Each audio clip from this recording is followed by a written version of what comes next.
It's a type of addiction that starts out with an exciting wager, but now gambling addiction clinicians are starting to see a problem. Here's Jeremy Jojola with how prediction markets are a growing concern.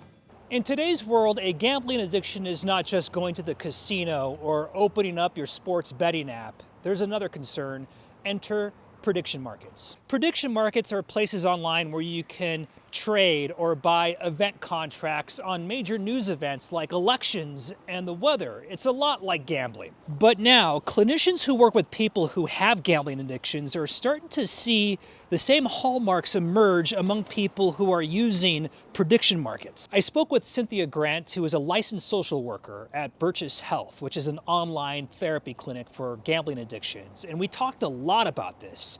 Here's a little bit of our discussion. What message would you give to someone who says, I'm investing here, I'm not gambling? When people think that they're investing, but those investments are having negative impacts on their life and their ability to function in the world, this is no longer something that you can control. So I would consider that to be a cognitive distortion in terms of having a belief that you can outsmart it or that you can control something when in reality it is controlling you. What makes these prediction markets very similar to gambling? Whether it's called a bet, a contract, a market, the question is whether it encourages those same harmful patterns that we see in sports gambling. So things like compulsion, chasing losses, secrecy, financial harm. Who's most at risk into falling into this type of addiction? Men are more likely to gamble in general because they have much higher exposure. It's culturally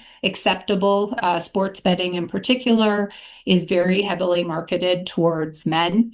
It is a risk-taking behavior, which tends to attract men. And we often see that this is very much part of how it's normalized, of being a fan or being a trader or being somebody who's interested in finances and investments.